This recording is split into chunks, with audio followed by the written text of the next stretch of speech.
حضور نے ہمیں بتلایا کہ پچھلے لوگ اپنے رب کو کیسے مناتے تھے، وہ کس طرح اس کے حضور ناز عرض کرتے تھے۔ حضور نے ہمیں اللہ کو منانے کے طریقے بھی بتلائے، فرمایا جب ماں باپ دعا مانگیں گے اولاد کے حق میں تو وہ مان جائے گا۔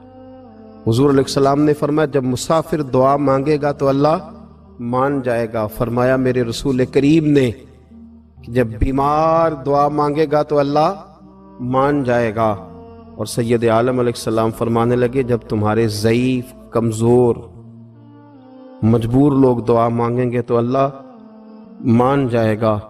اور حضور نے فرمایا جب تم فرض ادا کر کے دعا مانگو گے تو اللہ مان جائے گا۔ اور میرے محبوب نے فرمایا جب پچھلی رات اٹھ کے تم اس کے حضور عرض کرو گے تو وہ تمہاری دعاؤں کو قبول کر لے گا، وہ تم مان جائے گا۔ اور حضور نے ہمیں دن بتائے، فرمایا جمعے والے دن مانگنا مان جائے گا، شب قدر کو مانگ لینا مان جائے گا، شب برات میں دعائیں کرنا وہ مان جائے گا، رمضان کی راتوں میں مانگنا مان جائے گا، قرآن پاک کے ختم کے موقع پر دعا کرنا مان جائے گا، طریقے بتلائے۔ تو میرے عزیز، ایک اور بات جو اللہ کو منانے کے لیے ہمیں ہمارے پیارے رسول صلی اللہ تعالی علیہ وسلم نے بتلائی کہ جب انسان بہت زیادہ عاجزی کرتا ہے نا، بہت زیادہ عاجزی، تو پھر بھی اللہ مان جاتا ہے۔ جب وہ اس کے حضور بہت عجز کا اظہار کرتا ہے، بہت زیادہ عجز کا اظہار کرتا ہے، وہ ڈر جاتا ہے اس سے۔ وَلِمَنْ خَافَ مَقَامَ رَبِّهِ جَنَّتَانِ، فرمایا جو میرے سامنے کھڑے ہونے سے ڈرے گا میں اسے 2 جنتیں عطا کروں۔ حضرت بابا فرید الدین مسعود گنج شکر بابا صاحب رحمت اللہ علیہ فرماتے ہیں کہ ایک نیک نوجوان تھا، دن کو روزہ رکھتا، رات کو نماز پڑھتا، پر اللہ سے ڈرتا پھر بھی بہت ہی زیادہ تھا،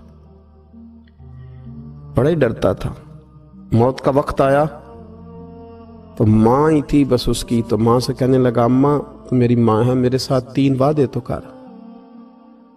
اس نے کہا پتر تو بتا، آخری ہجکی لے رہا ہے اور اس غریبنی ماں سے تو وعدہ لے رہا ہے، بتا کیا وعدہ ہے؟ تو عرض کرنے لگا اماں جب میں مر جاؤں نا تو میرے گلے میں رسی ڈال کے تو مجھے گھمانا گھر کے صحن میں، اور لوگوں کو کہنا جو رب کی نافرمانی کرے اس کا یہی حال ہوتا ہے۔ یہ اعلان کرنا جو اللہ کے نافرمان ہوں ان کا یہی اشر کیا جانا چاہیے۔ اور اماں پھر دوسرا وعدہ کر، میرا رات کو جنازہ اٹھایا جائے، میں نہیں چاہتا کہ کسی کے منہ سے یہ لفظ نکل جائیں کہ وہ دیکھو اللہ کا نافرمان جا رہا ہے، رات کو میرا جنازہ اٹھانا۔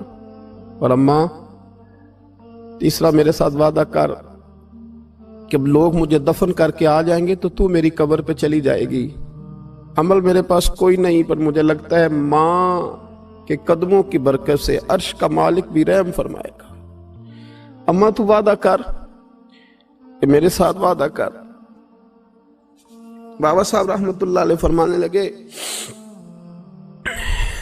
کہ ماں، بوڑھی ماں نے وعدہ کر لیا، کہا بیٹے ٹھیک ہے، اگر تیری یہی ضد ہے تو میں تیار ہوں۔ پھر اس نے کلمہ شہادت پڑھا، اس نوجوان کی روح پرواز کر گئی۔ بوڑھی ماں نے رسی منگائی تو وَلِمَنْ خَافَ مَقَامَ رَبِّهِ جَنَّتَانِ، جو ڈر جائے، اس نے تو کہا تھا نا کہ رسی ڈال کے گھمانا اور کہنا یہ اللہ کا نافرمان ہے، اس کا یہی اشر ہونا چاہیے تھا۔ لیکن جب ماں گلے میں رسی ڈالنے لگی تو گھر کے ہر کونے سے آواز آنے لگی، خبردار یہ رب کا دوست ہے، اللہ کے دوستوں کے ساتھ اس طرح کا معاملہ نہ کیا جائے، اسے چھوڑ دیا جائے۔